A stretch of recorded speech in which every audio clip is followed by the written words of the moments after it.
چې پرون دلته رالو دلته مو معلومات وکړي د کارګرو سره چې دلته کار کوي او د روغتیا کوم وزارت خاص چې کوم ټیمونه راغلي وو دلته هغه هم دلته موجود وو والي صاحب هم دلته ناست وو نو بیا هم مشوره وکړه په دې باندې چې اوس څنګه کېدلی شي چې موږ څونه ژر ماشوم ته رسېدګي وکړو خو هغه دا کومه طریقه چې دوی په کار اچولې وه همدا طریقه او بله لار مو نه درلوده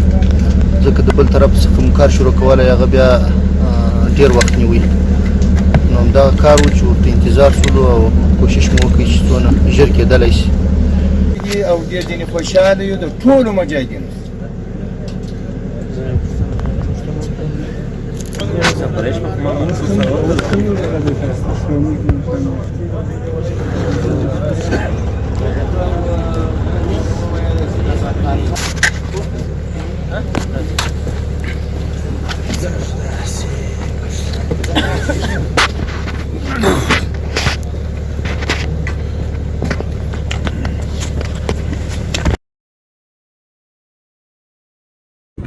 دا مخلوق یا الله یو مبارک دی چې هغه په یو مصیبت کې ګیري د خدای راجو شوی دا عالمین خدای ته دې سره مرسته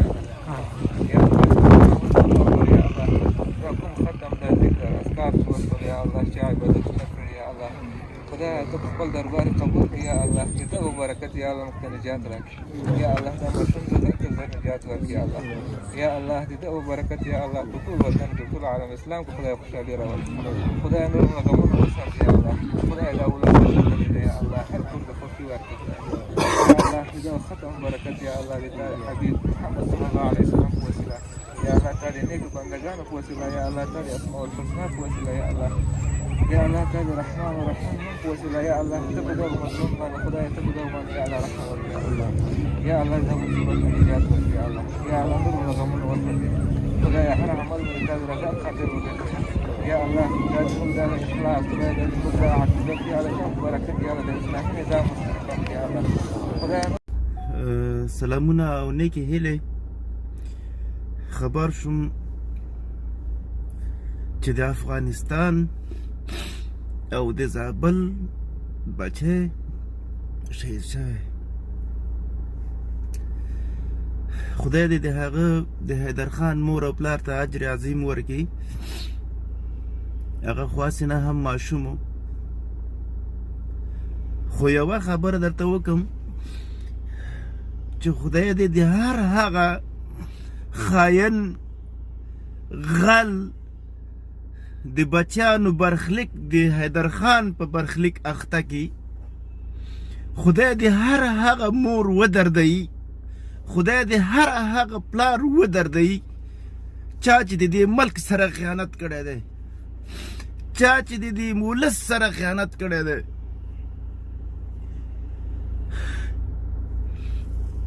نن د 50 ساعتونو را په دې خوا د یوې مور او د یو پلار هیله 30 میلیونه افغانانو ته وایي هېڅ یې مو نه شوه کړی وس یې وکړې هېڅ یې مو نه شوه کړی دا وطن جوړول غواړي موږ ته د نړۍ د مسلمانانو هېڅ ګټه نشته د نړۍ د سیکولر هېڅ ګټه نشته د نړۍ د کافر هېڅ ګټه نشته تر څو چې خپله دا وطن جوړ نه کړو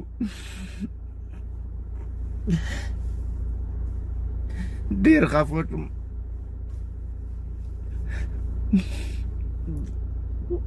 سخت خفه شوم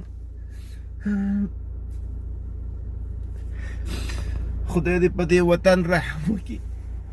د خدای په امان